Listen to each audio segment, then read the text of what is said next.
Hello friends, good evening. कैसे हैं आप लोग? तो मैं आज आपको पढ़ाने वाली हूँ आपका ज्योग्राफी का चैप्टर नंबर थर्ड। ठीक है। और मैं आपका हिस्ट्री का पूरा चैप्टर कवर करा दी हूँ और आपका ज्योग्राफी का मैं 2 चैप्टर पढ़ा चुकी हूँ। ठीक है। तो ये आपका आता है चैप्टर नंबर थर्ड। तो ये सब जो चैप्टर है ना, ये सब में से आपके हर बार क्वेश्चन बनते हैं। और ये पूरा चैप्टर इतना इंपॉर्टेंट होता है कि इसमें क्या लाइन को कट किया जाए तो ये चीज़ नहीं वो होता, इसमें हर एक लाइन बहुत इंपॉर्टेंट होता है। और अब क्या है कि फैक्चुअल क्वेश्चन नहीं बनता, लाइन बाय लाइन क्वेश्चन बनता है। तो थोड़ा सा हम इसको शॉर्ट में देख लेते हैं कि आज हम क्या पढ़ने वाले हैं। ठीक है। तो ये देखने के लिए तैयार हो जाइए कि पृथ्वी कैसे घूमती है। ठीक है। इस अध्याय में हम दो महत्वपूर्ण नक्षत्र के बारे में पढ़ेंगे। ठीक है। घूर्णन और परिक्रमण। ठीक है, ये हो गया आपका। और उसके बाद ये है कि पृथ्वी की गतियां कैसे काम करती हैं, कैसे दिन होते हैं, कैसे रात होती हैं। ठीक है। तो ये सब हम आज के चैप्टर में पढ़ने वाले हैं। तो चैप्टर बहुत ही इम्पोर्टेंट है। हाँ, और आप बिल्कुल भी स्किप मत कीजिएगा, चैनल को पूरा देखिएगा। अगर आप मेरे चैनल पे फर्स्ट टाइम आए हैं तो चैनल को लाइक शेयर सब्सक्राइब जरूर कीजिएगा। ठीक है। तो आइए हम लोग स्टार्ट करते हैं कि पृथ्वी की गतियाँ कैसे काम करती हैं। देखिए, सबसे पहले हम लोग ये चीज़ें देख लेते हैं कि पृथ्वी की जो गति होती है वो 2 प्रकार की होती है। ठीक है, 2 प्रकार की होती है। पहला होता है घूर्णन और उसको सेकंड नंबर पे उसको कहते हैं परिक्रमण। ठीक है, तो इसको बोलते हैं रोटेशन और रिवॉल्यूशन। ठीक है, 2 होते हैं। तो इसको हम लोग देख लेते हैं कि हमारा घूर्णन क्या होता है। हम लोग इसको देखिए शॉर्ट फॉर्म में देखते हैं कि अगर पृथ्वी अपने ही अक्ष पे, ठीक है, पृथ्वी अगर अपने ही अक्ष पे घूमती है तो उसे घूर्णन कहते हैं। अपने ही जगह पे, जैसे हम लोग अपने ही जगह पे खड़े होकर अगर गोल गोल घूमते हैं, तो उसको घूर्णन कहते हैं। लेकिन अगर पृथ्वी किसी ऑब्जेक्ट या किसी ग्रह के अगल बगल घूमती है, मतलब सपोज कीजिए कि जैसे सन है, या तो अगर हम अपने पास किसी को खड़ा कर दे, अगर उसके अगल बगल घूमते हैं, ठीक है, तो उसको कहते हैं कि हम उसका परिक्रमा कर रहे हैं, परिक्रमण कर रहे हैं। ठीक है। तो आई होप आपको ये 2 पॉइंट समझ में आ गया होगा कि घूर्णन और परिक्रमण क्या होता है। जब पृथ्वी अपने अक्ष पे घूमती है तो उसे घूर्णन कहते हैं, और जब पृथ्वी सन के अगल बगल घूमती है तो उसे कहते हैं परिक्रमण। ठीक है, यही ये आपका हो गया। अब देखिए, पृथ्वी जो है, वो बिल्कुल सीधे नहीं घूमती है, वो 66 डिग्री, मतलब इसके अंश के कोण पे झुकी रहती है, तब वह घूमती है। मतलब थोड़ी सी झुक कर तब पृथ्वी अपने जगह पे घूमती है। वह एकदम मतलब कि सीधे सीधे नहीं घूमती है, वो थोड़ी सी झुकी होती है और पृथ्वी गोल नहीं होती है। ठीक है, उसका जो अक्ष होता है वह एक काल्पनिक रेखा होता है। ये कोई रेखा नहीं होता है कि मतलब उसमें कुछ मतलब कि बना होता है। ठीक है, देखिए, वह समतल जो कक्ष के द्वारा बनाया जाता है उसे कक्षीय समतल कहते हैं। ठीक है, ये जो होता है ये कक्षीय समतल कहलाता है। पृथ्वी सूर्य से प्रकाश प्राप्त करती है। पृथ्वी को जो प्रकाश मिलता है वो आपका सूर्य से ही मिलता है। पृथ्वी का आकार गोले के समान है मगर गोला नहीं है।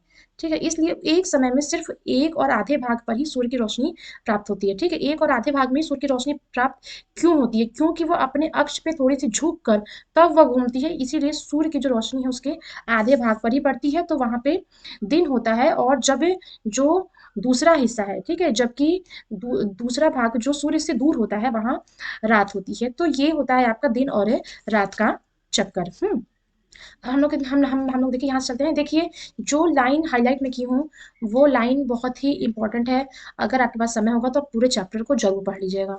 ठीक है। देखिए, पृथ्वी अपने अक्ष पर एक चक्कर पूरा करने में लगभग 24 घंटे का समय लेती है। 24 घंटे में वो पूरा घूमती है, तब जाके दिन और रात होता है 24 घंटे में। घूर्णन के समय काल को पृथ्वी का दिन कहा जाता है और यह पृथ्वी की दैनिक गति होती है। ठीक है, तो अब आपका यहाँ पर है। ठीक है, अब आप ये देख लीजिए, इसको कहते हैं कक्षीय समतल। ठीक है, ये कक्षीय समतल है, ये एक काल्पनिक रेखा है। तो ये जो पृथ्वी है, ये ऐसे ऐसे नहीं घूमती है। ये आप देख सकते हैं कि ये देखिए उत्तर और दक्षिण है, ये थोड़ी सी झुकी होती है, देख रहे हैं? ये देखिए यहाँ से थोड़ी सी ये झुकी होती है, मतलब ये कोई चीज स्ट्रेट है, ये ऐसे ऐसे नहीं घूमता है। ये थोड़ी सी अपने अक्ष पे झुकी हुई है, फिर ये घूमती है। ये यहाँ पे ये जो इसका अक्ष है, ये आपके सामने देखिए, देख सकते हैं कि ये उत्तर से पूर्व के ओर घूमता है। और देखिए ये यहाँ से झुका हुआ है, ये लाइन देखिए, यहाँ पे ये 66 डिग्री आधा का कोण, हाँ, बनाती है। ठीक है, ये देखिए बनाती है। और ये यहाँ से झुकी है तो यहाँ से ये रोटेशन करती है। अब यहाँ पे हम लोग देख लेते हैं कि प्राचीन भारत खगोलीय शास्त्री आर्यभट्ट ने बताया कि पृथ्वी गोल है और अपने अक्ष पे घूमती है। यहाँ से आइए, सूर्य के तरफ वाले पृथ्वी के भाग में हमेशा दिन होता है, इसके कारण उस भाग में गर्मी बहुत पड़ती है। सही बात है, जिस हिस्से पे सूर्य की रोशनी पड़ेगी वो हिस्सा गर्म होगा ही होगा, और जिस हिस्से पर अंधेरा होगा वो आपका ठंडा होगा। ठीक है, वहां पूरे समय ठंडे पड़ेगी। ठीक है, अब यहाँ से हम लोग देख लेते हैं कि पृथ्वी की दूसरी गति जो सूर्य के चारों ओर कक्ष में होती है उसे परिक्रमण कहते हैं। जैसे अब जब ये है, ये अपने जगह पे जब घूमती है तो इसे घूर्णन कहते हैं, और ये जब पूरा रोटेशन पीरियड कंप्लीट करती है सन के, तो उसको कहते हैं परिक्रमा। ठीक है, घूर्णन आपका 24 घंटे में कंप्लीट होता है, और परिक्रमण जो है आपका 365 दिन, मतलब कि पूरा एक साल में कंप्लीट होता है। ठीक है, एक साल में आपका कंप्लीट होता है। तो अब इसके बाद हम लोग देखिए ये पढ़ेंगे कि लीप ईयर क्या होता है। तो देखिए, लीप ईयर जो होता है ना, हर 4-4 साल बाद आपका पड़ता है, लेकिन 4 साल बाद ही क्यों पड़ता है? अब देखिए, हर दिन देखिए, हम लोग एक वर्ष में 365 दिन का मानते हैं, लेकिन सुविधा के लिए 6 घंटे को इसमें नहीं जोड़ते हैं। ठीक है, 6 घंटे आपका हर एक दिन में एक्स्ट्रा होता है, जो कि हम लोग नहीं ऐड करते हैं। ठीक है, वो 6 वर्ष, हाँ, मिलाकर आपका 24 घंटा होता है। तो जो कि 4 वर्ष के प्रत्येक बचे हुए वर्ष के कुछ 6 घंटे में जोड़ जोड़ देते हैं। तो इस वजह से इसके अतिरिक्त, हाँ, दिन को फरवरी के महीने में जोड़ते हैं। इस प्रकार प्रत्येक चौथे वर्ष माह आपका 28 के बदले आपका 29 दिन का हो जाता है।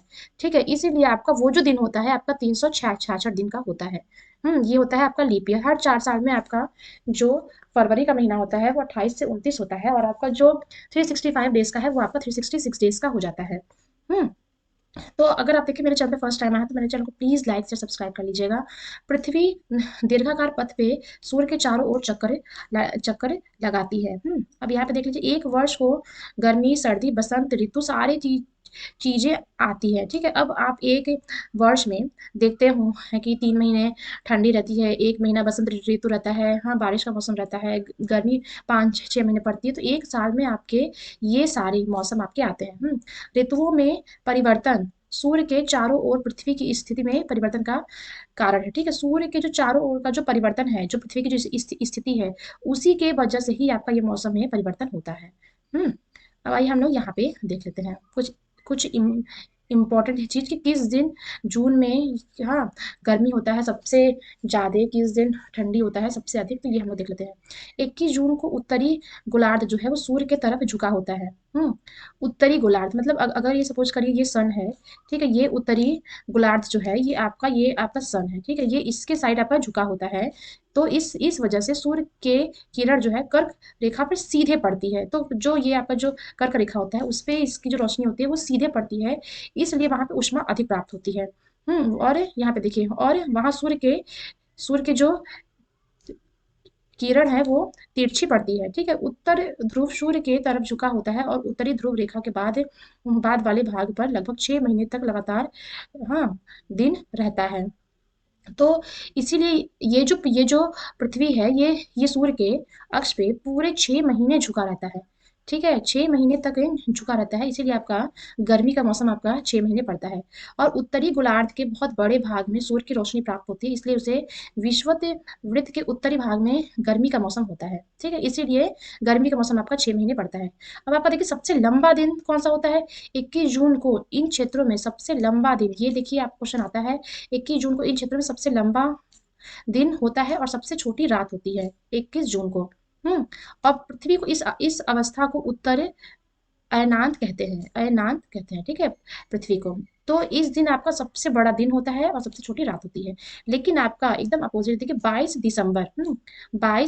दिसंबर को साउथ का, ठीक है, दक्षिण ध्रुव के सूर्य की ओर जब झुका होता है, जब दक्षिण वाला जो हिस्सा है जब वो सूर्य के साइड पहुंचता है, ठीक है, तो आपका मकर रेखा पे सूर्य की किरण जो है वो सीधे पड़ती है, इसलिए सूर्य की किरण, हाँ, मकर रेखा पर लंबवत पड़ती है, इसीलिए आपका दक्षिणी गोलार्ध के लिए बहुत बड़े भाग में प्रकाश होता है।